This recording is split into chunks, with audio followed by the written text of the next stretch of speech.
They saying that the best thing Chief Keef could have done was distance himself from OBlock and get out of Chicago. Press the body. I get shot in my right hip bone, and I get shot on my ass. I go in and out. That's Lil Tim King Von's shooter calling out every single OBlock member on video. After Chief Keef linked up with NBA Youngboy, the block lost one of their own, and now the alleged killer is straight up mocking him on camera. What did OBlock say back? Nothing. Total silence. The internet went wild wondering if Tim just signed his own death wish. Let's talk about how we even got here. When Sosa connected with the opposition, the block completely lost it.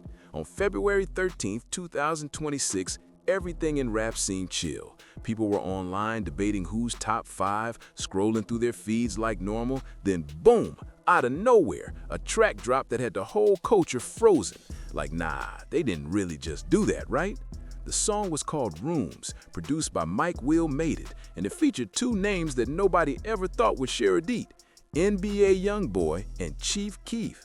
The second that studio footage leaked showing them vibing together like everything was cool, the internet exploded. Not the "oh, that's interesting" type of hype. This was full-on chaos. Twitter went nuclear. Blogs were posting about it every few minutes. The energy was insane, because if you know the history, the blood, the beef, the betrayal, you understand this wasn't just music. This was a move that shook the entire scene. This wasn't a collab, it was a message, and the OBlock took it personal. Man, bro, did a song with Lil Tim. Shut y'all. They ain't gonna do shit ass niggas up, man.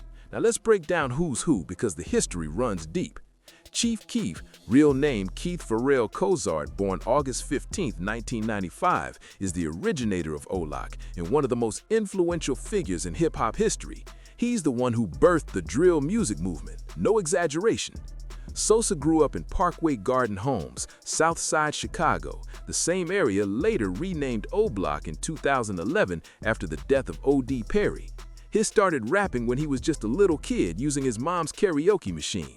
By his teen years, he was already facing charges and serving house arrest for a gun case in 2011. But instead of fading out, he started dropping freestyle videos on YouTube that changed music forever. Those gritty beats, those raw lyrics, the way he painted the reality of life in the trenches, that became the blueprint for drill. From the UK to New York to Atlanta, everyone copied what Sosa created when he was still just a teenager. His impact went global, inspiring a generation to tell their truths over dark beats and 808s. Chief Keef didn't just start a sound, he started a movement. And now, after all these years, seeing him side by side with NBA Youngboy, that's not just music history, that's street history. Lul Tim responded to people being mad at Chief Keef and NBA Youngboy just announcing a new collab dropping soon. This is something to talk about. By 2012, Sosa wasn't just hot, he was untouchable. His mixtape Back from the Dead and the hit single I Don't Like had the whole world tuned in.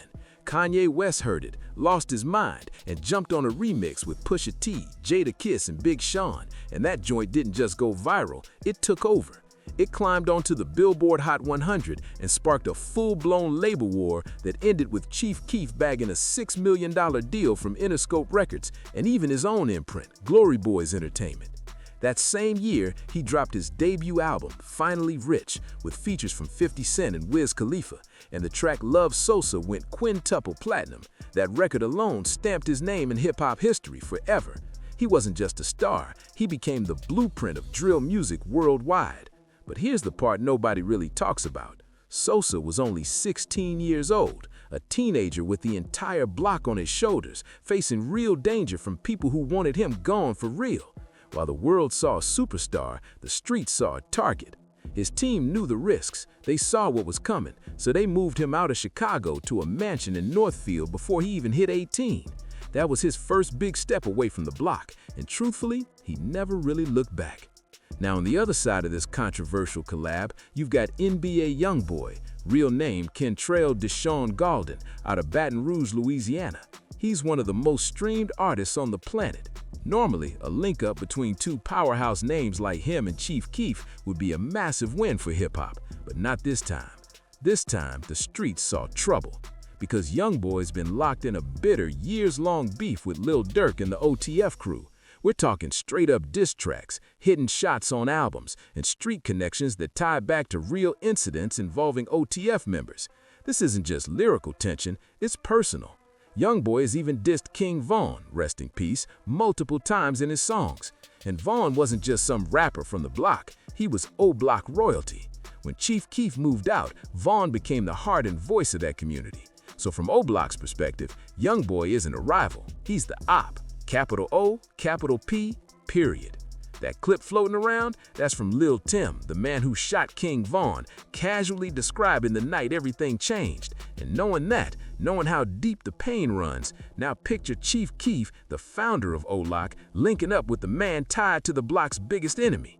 That's not just music, that's a war signal. No wonder the streets went wild, and the streaming numbers for Rooms proved this was way bigger than just another track. Loyalty for me is strong though. It's like loyalty to me is for everybody that a nigga fucking with. So that track didn't just make noise, it blew up. In just 4 days, Rooms racked up 1.3 million YouTube views, 1.2 million TikTok plays, and over 304,000 Spotify streams on its first day. Absolute madness. Producer Mike Will Made It confirmed he cooked it up as part of his upcoming album R3SET, set to drop on March 20th, 2026. The production? Straight fire. Youngboy handled the hook with his signature auto-tune melodies and raw emotion, while Sosa came in heavy, dropping a long verse about survival, loyalty, and betrayal. Classic Chief Keef energy.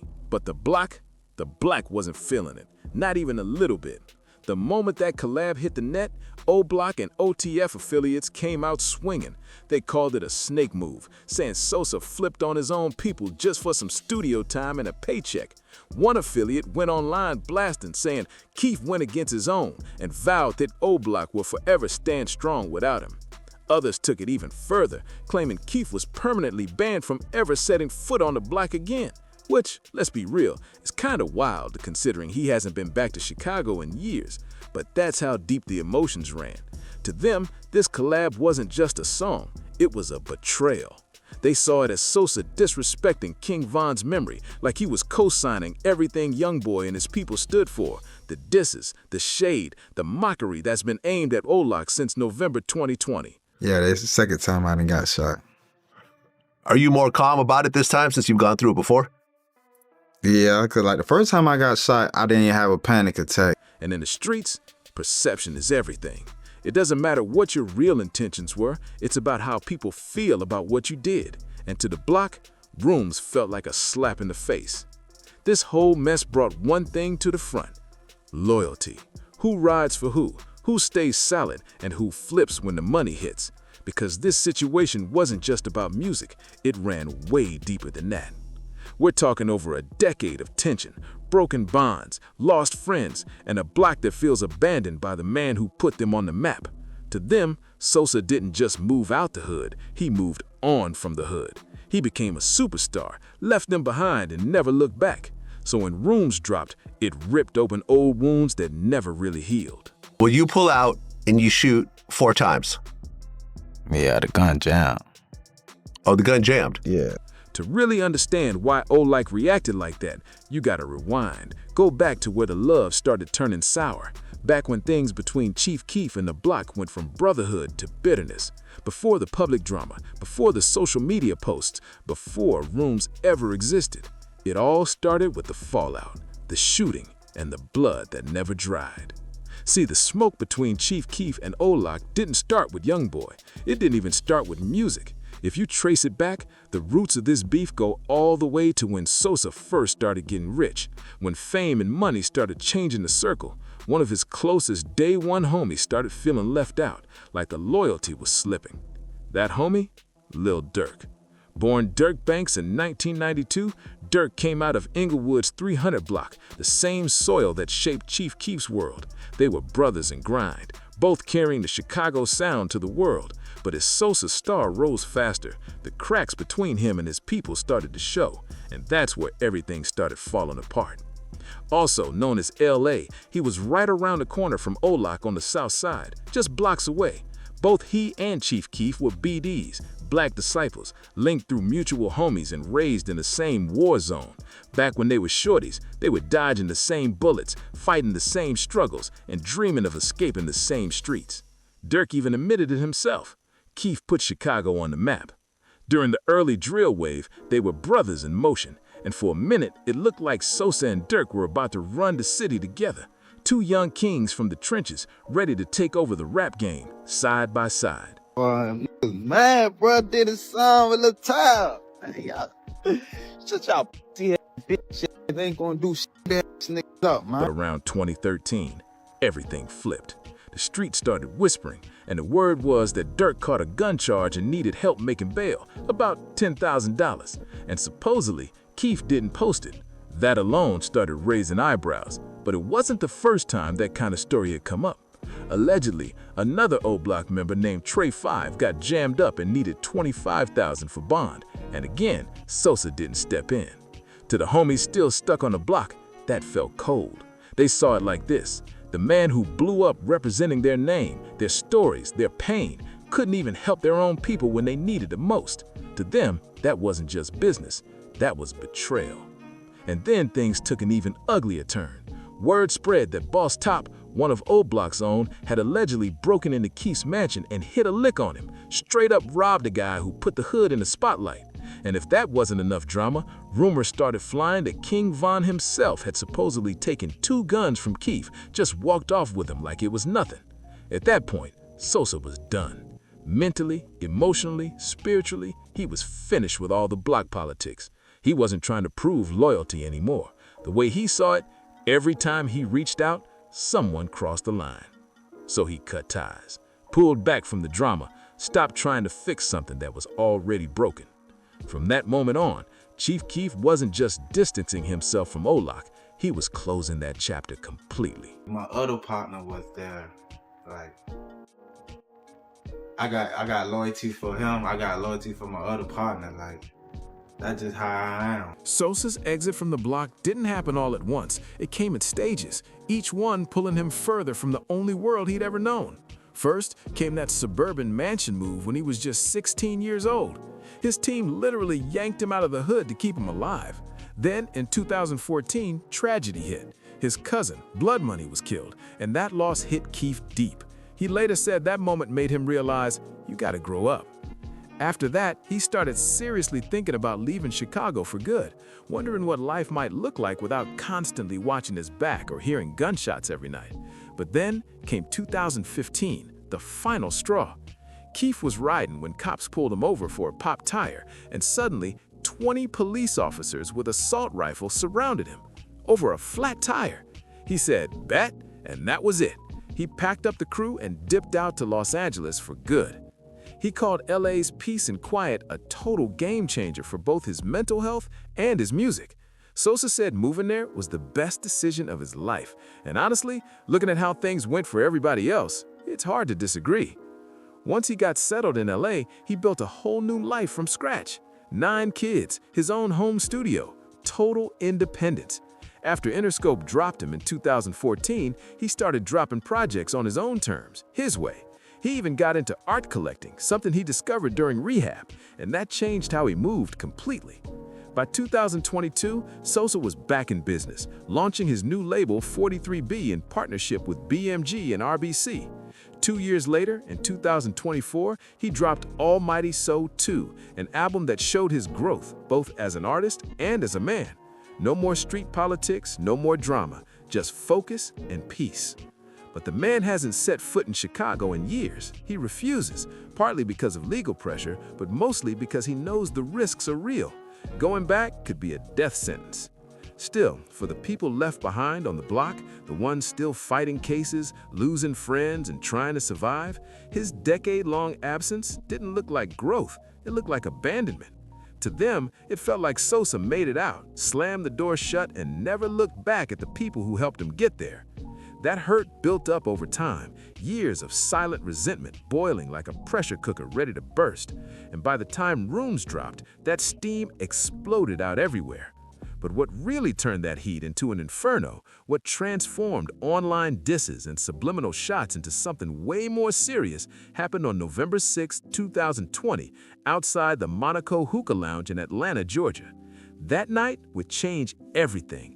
What went down that night changed everything, not just for one person, but for every single name tied to this story.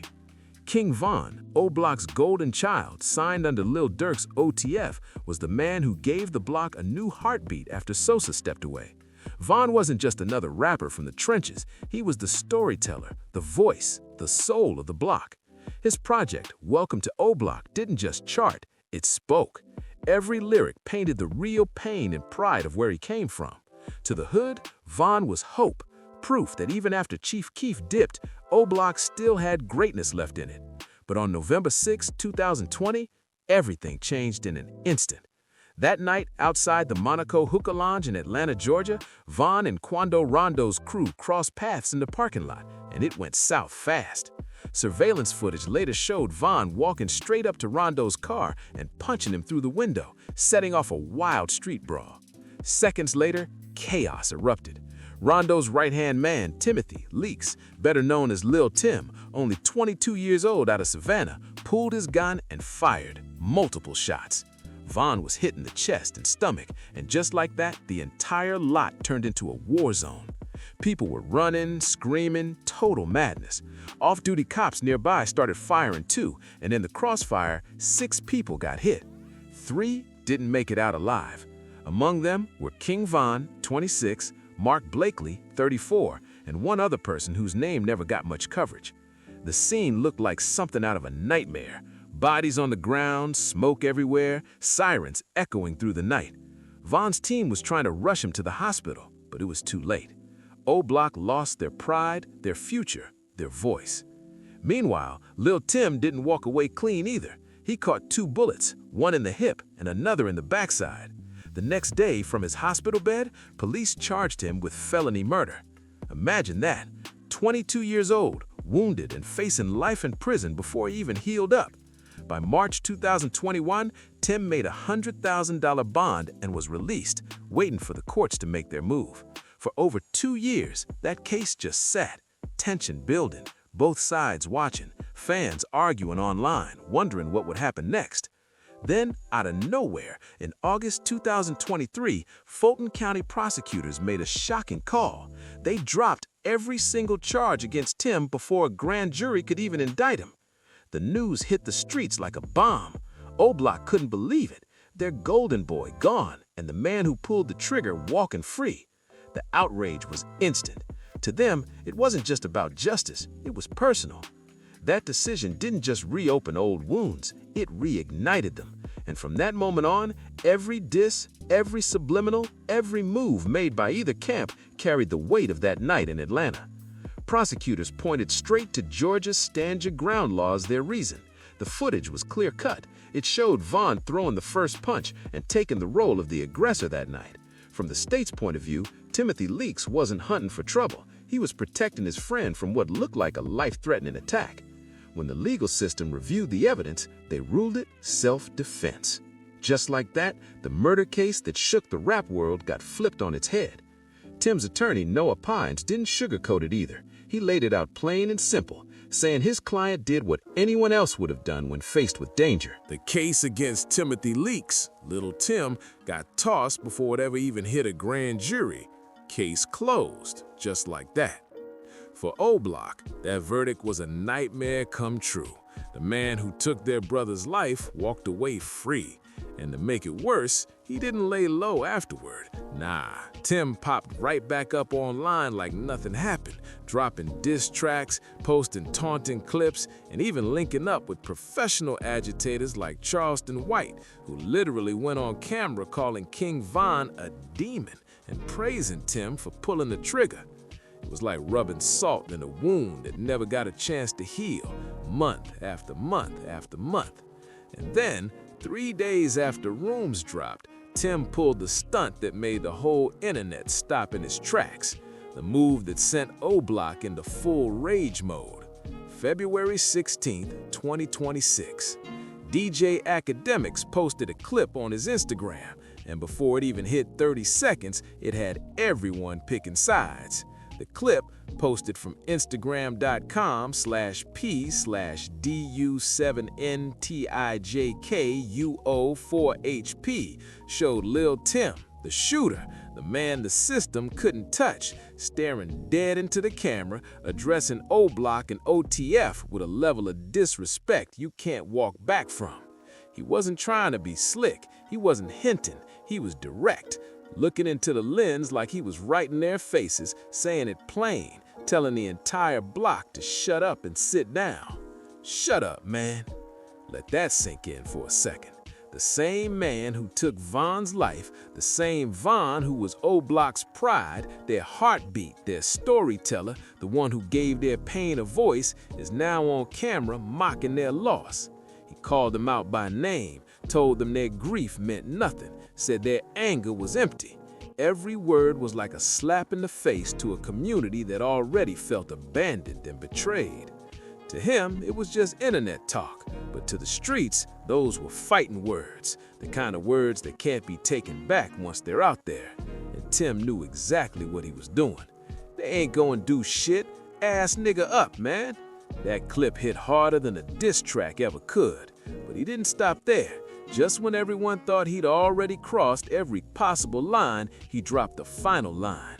3 words that shook the culture to its core. Get some money. It sounded simple, just another flex, right?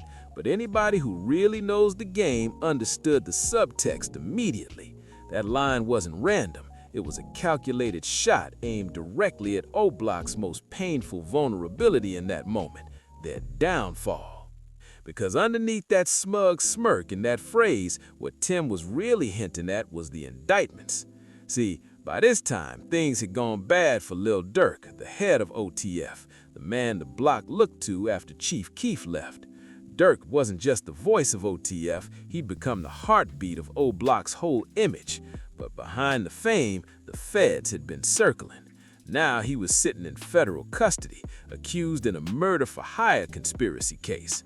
The so-called voice of the streets, gone, silent, locked up. So when Lil Tim said, "Get some money," it wasn't just a flex about cash, it was a taunt, a shot at the fact that their biggest leader was behind bars, their movement was under pressure, and their empire was cracking. That's why the internet exploded, that's why the block snapped, because Tim didn't just disrespect the dead, he disrespected everything OBlock stood for. And at that moment, it wasn't just rap beef anymore, it was personal war.